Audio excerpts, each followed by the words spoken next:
Rachel Rollins, who's set to resign as U.S. Attorney for Massachusetts by the end of the week, tried to influence the outcome of the race to replace her as Suffolk District Attorney and leaked DOJ information in the process, according to two federal watchdog agencies.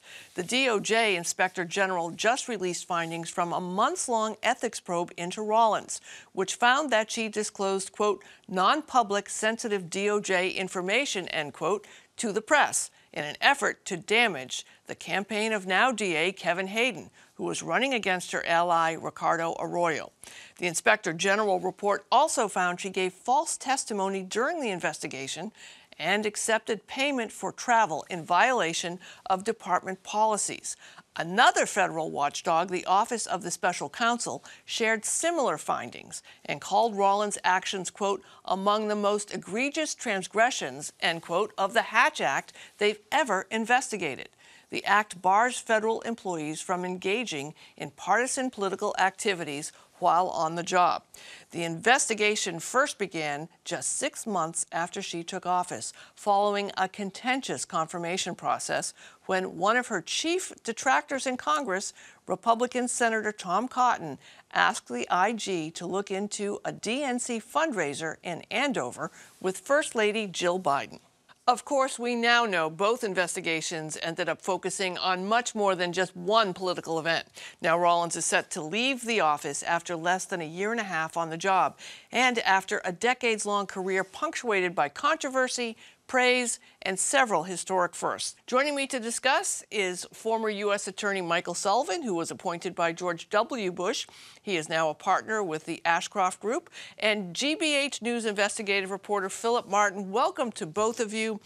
Michael Sullivan, I just want to start with you. If you can give us a sense, I feel so overwhelmed with investigations right now, both on the national level through the Trump families, the accusations of the Biden family. How serious is this from a layman's perspective? How serious is this? Well, Sue, thank you very much for having me on this afternoon. I have not read the IG report. You know, I think nobody welcomes being the target of an IG report. The Office of Inspector General, tries to do, I think, a very thorough job, tries to do a very complete job, typically outlines the various steps the Inspector General's office has taken, but may not fully capture all the defenses and or explanations by the target. In this particular case, I don't think we've heard much from U.S. Attorney Rachel Rollins up to this point in time. But what I understand is in the IG report is pretty scathing because of the breadth of it.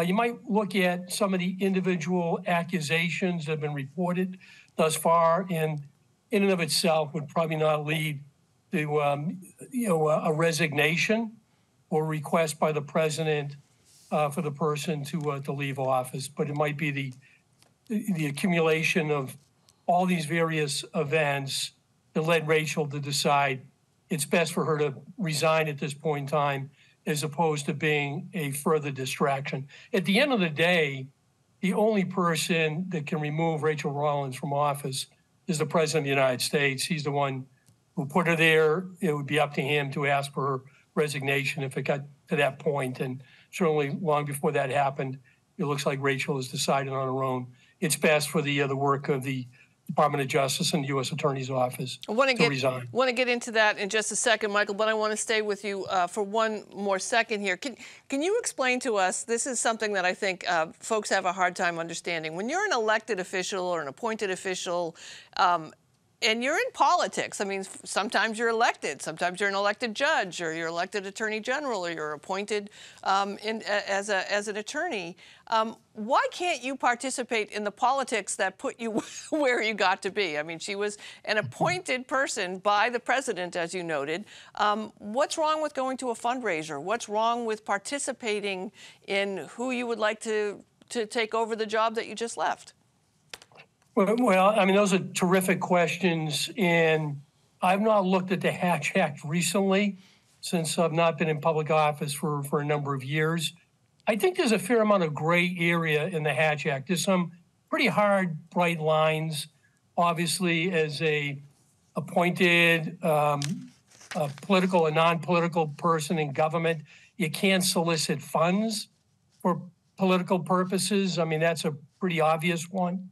But the idea of not being able to attend a political event unless that is a new interpretation of the Hatch Act, I never understood that to be an absolute bar for people in politically appointed positions from attending. I do recall when I was U.S. Attorney, then President George W. Bush instructed the U.S. Attorney's Office, U.S. attorneys, not to participate in political events. I thought that went beyond what the Hatch Act required, and we didn't. And we didn't because we didn't want to have any appearance of a potential conflict. The job itself should be nonpartisan, non-political, not influenced by either political party, and people should have confidence that you're doing the work of the office without any leanings either way. I want to turn to the allegations regarding Arroyo and Hayden. This is from the DOJ report. When asked if she had any concerns at the time that her communications with Arroyo might violate her legal and ethical obligations under the Hatch Act and DOJ policy, Rollins stated, "I didn't, because I believed I was having them in my individual capacity. These are not secrets that I'm telling. I didn't give any confidential, private, top secret, privileged information.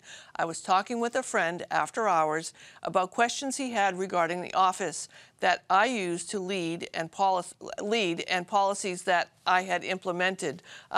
Philip, the reaction in the community of folks that I've been talking to is both shock and concern because they've been hearing some of these rumors, especially around the Hayden situation, since it happened. Can you refresh our memory why it was so newsworthy when it happened? Well, it's newsworthy because it was a clear violation of not just the Hatch Act, but it was seen as problematic in the context of Rachel Rollins' duties as a U.S. attorney. Once you become a U.S. attorney, whatever jurisprudence philosophy you may have had as district attorney, that she may have had as district attorney in terms of progressive politics and so on and so forth, well, that became irrelevant because now everything she did was under the guard, under the dictate of the U.S. Department of Justice. And this was seen as flagrantly political, assisting Arroyo in this capacity. And so I think what's happening right now, I think what we're seeing now is shock because no one would have been surprised had the violation of the Hatch Act been confined to attending the fundraiser for Joe Biden in Andover. That was expected. The Inspector General was looking at that. The Office of Special Counsel was looking at that. Well, that was expected to be, if you will, sort of a slap on the wrist. I think the additional revelation about Arroyo, I think it's overwhelming for a number of people because it seems, for many people, flagrantly political. And let me also mention as an aside, there have been numerous violations of the Hatch Act under the years, most notably under the Trump administration, at least 13 violations, some of them absolutely flagrant, such as that associated with Kellyanne Conway. But what the Biden administration has attempted to do, of course, is to create and establish a drama-free Justice Department. And heretofore, we have not seen any scandals.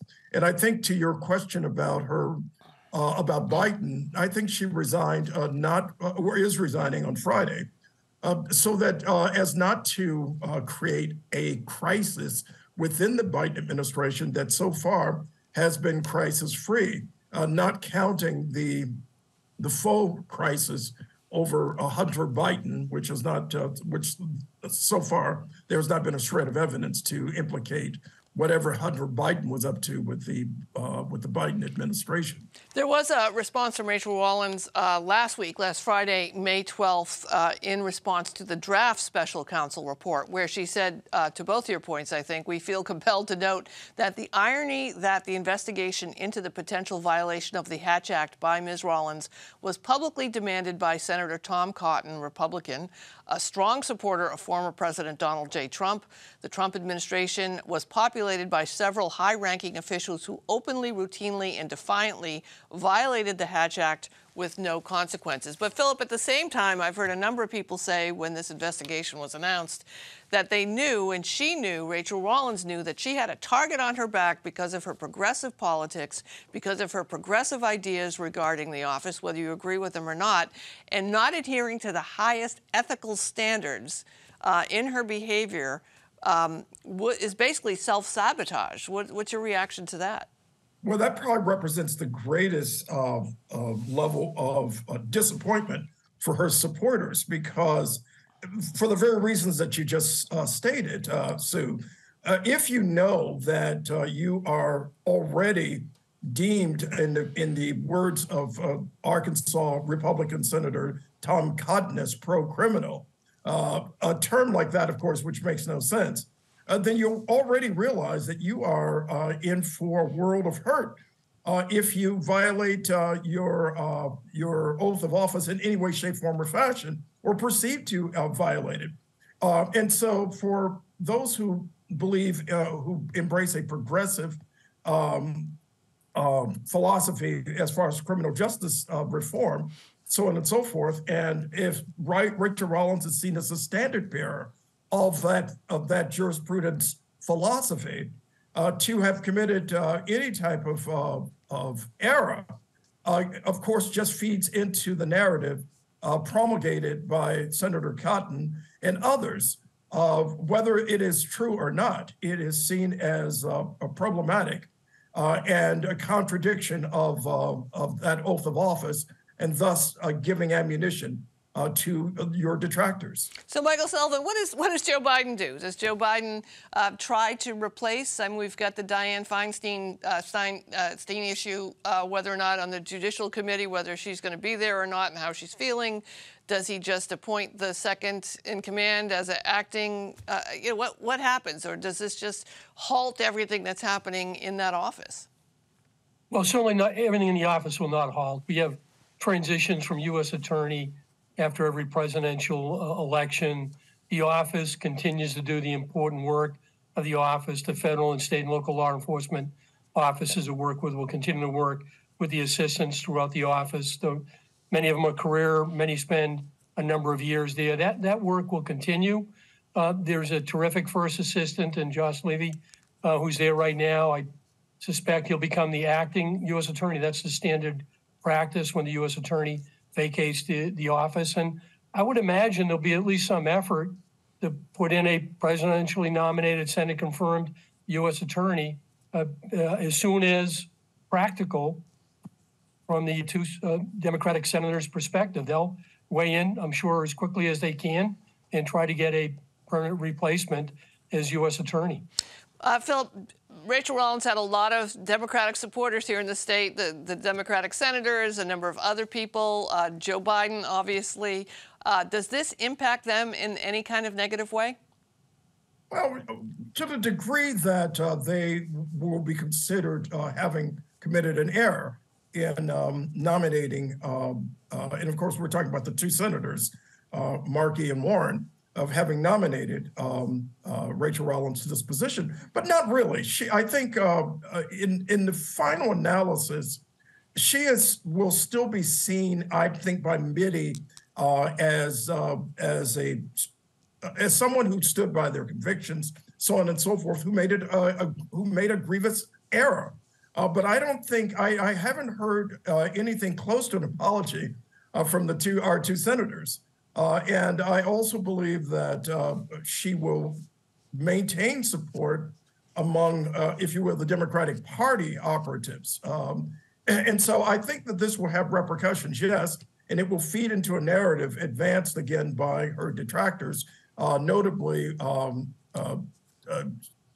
Tom Cotton of Arkansas and other staunch right-wing Republicans. But I don't think it will, in the long run, I think, eviscerate her standing within the Democratic Party. As far as advancing politically, that it will have an impact, without question. In terms of her running for another office, so on and so forth. Michael Sullivan, do you have any advice for her replacement? The work in the office is important. I think Rachel Rollins understood and appreciated that. I think the person that gets hurt the most in this is Rachel herself. I think deep down she's a good, decent, caring person, and she's had several, according to the IG, she's had several serious lapses in judgment. All right. I thank you both for your perspective and joining us. Michael and Philip, appreciate you both. Thank you. Thank you.